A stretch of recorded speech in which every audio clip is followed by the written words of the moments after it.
Chloé est une jeune femme qui travaille dans une société de conseil, donc un univers très masculin, elle est entourée d'hommes, et elle vit une histoire d'amour avec une jeune femme qui est jouée par Rachel Arditi, qui s'appelle Nina.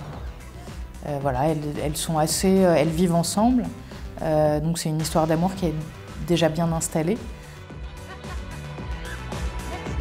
C'est une femme qui s'assume, qui a aucun problème de prime abord avec son homosexualité, qui ne vit pas cachée, mais qui ne vit pas non plus dans l'exhibition. Il n'y a pas à le faire, il n'y a pas à montrer de quel bord on est, et encore plus dans son métier où elle est entourée d'hommes et dans lequel elle a des responsabilités. Et puis surtout, si elle veut progresser dans cette échelle sociale, dans cette échelle de cette entreprise qui est assez dure, son patron attend énormément d'elle.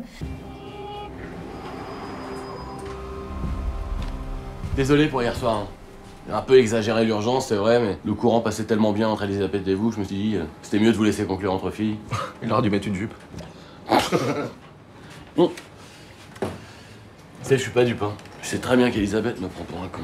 Mais vous étiez beaucoup mieux armé que moi, la preuve, c'est qu'elle m'a envoyé un mail ce matin, et elle est conquise. Et elle va se rendre compte petit à petit qu'elle est pas là pour ce qu'elle est, mais qu'elle est assez instrumentalisée, et petit à petit, elle va se rendre compte de cette manipulation. Écoutez Chloé, je vous ai fait confiance, je vous ai mis sur un gros dossier, j'ai même proposé un CDI. Alors si c'est vos histoires de filles là qui vont faire capoter le contrat, vous me rattrapez le coup et tout de suite. Excusez-moi, je saisis pas très bien ce que vous attendez de moi. Je vous demande de rattraper le coup, hein. Après, la façon de faire, ça regarde que vous. Et si c'est à cause de ça qu'on est en train de passer à côté d'un contrat qui va faire tourner une boîte de 25 personnes, alors je vous demande d'avoir un tout petit peu plus d'esprit d'entreprise.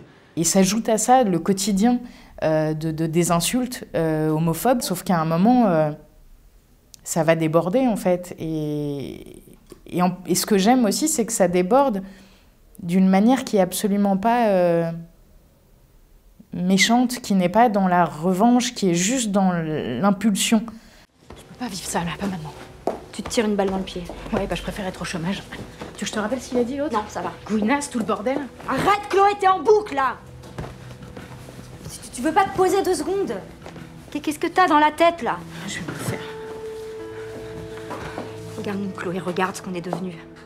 On est agressives, on rumine, on n'arrive pas à se parler normalement. Je pense que les gens se projettent énormément dans mon personnage, qu'il soit homosexuel ou pas. C'est ça que j'aime aussi. C'est que c'est pas parce qu'elle est homosexuelle finalement. C'est quelque chose d'assez universel. Ce sentiment d'injustice, c'est quelque chose qu'on peut tous vivre, même si c'est elle qui commet un crime. La vraie victime pour moi, c'est Chloé.